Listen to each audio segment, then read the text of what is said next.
Okay, so it has been a great journey so far. That you're gracious to share a lot of the things. It's very inspiring to see your example, victor and not victim, the advocacy. You have a nonprofit, I believe, Reveal to Heal. I'd like to hear a little bit about that, if you don't mind. Absolutely. For me, I received counseling services, victim services through a children's advocacy center.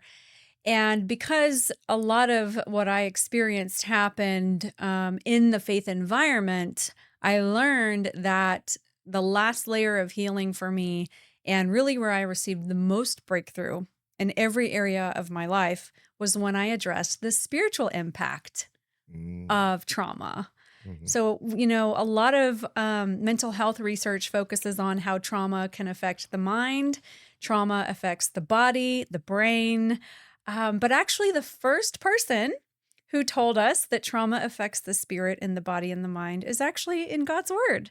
mhm, So, if you go back and you read the text, it's very clear and it shows that as the spirit of a person goes, so goes the rest of their body. mhm, So, in that, we look at identifying a crushed spirit. And mhm, so, when you look at research, actually, secular research does show that there is a significant spiritual impact when someone has suffered specifically any type of abuse. mhm, So, for example, in one research study, they found there was about 527 abuse victims, and they found a statistically significant spiritual injury.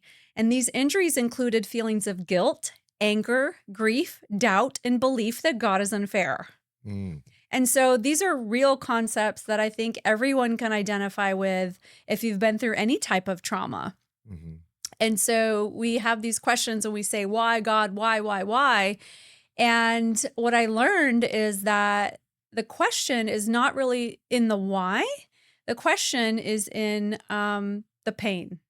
The problem is the mm, pain. mhm, It's not the why or the answer. The problem was the pain because it's what's next? What now? mhm, What do I do with the trauma now? What do I do with these effects now?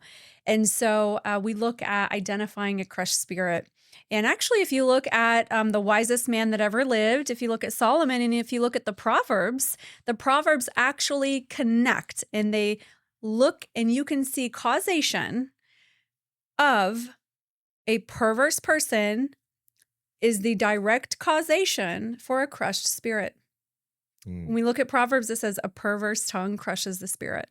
mm, And you can do a lot of perverse things uh, with that muscle, right? mhm, mhm, And we go very deep into understanding the impact psychologically and spiritually. And when I identified these types of things, wow, my inner person became stronger. mhm, And myself, my power and how I believed God saw me was different. My confidence before God, my conscience before God was much stronger. And so, we teach survivors that they can go to the throne of grace, not the throne of judgment. mm, Because so many survivors think that God is angry at them or they've done something wrong. I mhm, never met a survivor that didn't, assume a false responsibility of guilt and have blame and shame and fear. And all of these things are the devil's tactics. All of these things are enemy territory, right? A predator, silence and shame are a predator's best friend. mhm, Well, we connect that and that translates spiritually as well too. mhm, That's the devil's playing ground as well spiritually to try to keep you blocked spiritually, right? So we talk about that crisis of faith mhm, and people find a lot of freedom. So they come through our program for freedom, for mm, true freedom spiritually. And then when you get that freedom spiritually, well, then you start to see the effects in the body and in the soul as well, because it is possible to have a physical injury, but your spirit remains uncrushed, right? So we look at the scriptures that say, you know, a crushed spirit is difficult to bear. Who can bear a crushed spirit? And the mhm, answer is no one. mhm.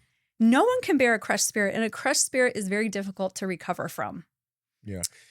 you This know? is like for me, I look at the image of an onion with all the layers.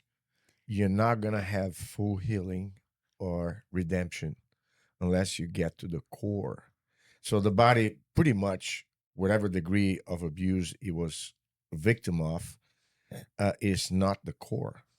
It's just the manifestation Yes. of the core. And I guess the spiritual component is the only way you can actually dig that deep. That's Yes. what I meant to say. Yes. And for me, there are two words that come to mind: transcend and transmute. You literally you transform the energy of Yeah. something negative into something positive. Now that you got that deep, now you can deliver to the world the Yes. best version of yourself. Yes. Isn't that crazy? It's very powerful when Wow. you actually think about, God designed us for survival. Hmm. Our bodies are built to survive Yeah. and to cope and to manage. Hmm. And so it's getting into that inner man, that inner woman, that inner person, the core of who you are, and allowing God's power and his light to heal you. Hmm. And it is possible. And this is the good news. This is not a fun topic. It's not a popular topic, but the way I'm able to do this is because I'm looking at this now from a perspective of light. I don't see it from my own darkness anymore, Hmm. right? Because I've conquered darkness. I know the Yeah. one who has power over darkness. And so when I look at this, I can look at this from the lens of hope, Hmm. and the light shines in the darkness and the darkness doesn't overcome it. And so God will not be mocked and the devil does not get to win. Hmm. And the good news is that for me, I don't share anything that I haven't myself personally experienced.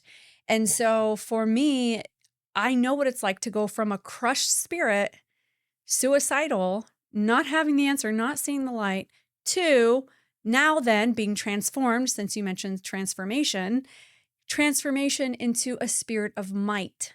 Hmm. And so we talk about the end goal is to have a spirit of might, Hmm. an overcoming spirit, right? Apostle Paul said, we are more than conquerors. It means you reign victorious over your enemy. Hmm. It means you reign victorious. And it is possible. It is possible. And I think that's what people really need to know when they look at the different adverse effects that they've had in their lives and the different traumas, because we all have traumas. Hmm. Everyone has something, type of adversity that they have had to overcome. But when you look at the fact that there is hope and that there's always hope, and for me, I know that God makes all things new. Yeah. And he's not exaggerating. God does not exaggerate. Mhm. New means you're a new creation. And when people hear my story and they hear what I've been through, I've had many people say, they're looking at me now today and they're like, it's hard to believe you've been through what you say you've been through. Or it's hard to believe that you've experienced these types of things, And I always say that's the ultimate goal of the gospel. Hmm. The goal is that I don't look the same. I don't act the same. I don't talk the Hmm. same. I'm a new person because I'm healed. And this is the goal for everyone. And this is the burden that I have for all survivors, is that everyone's able to get to a place where they don't only survive, they can thrive and they Yep. can overcome. That's awesome.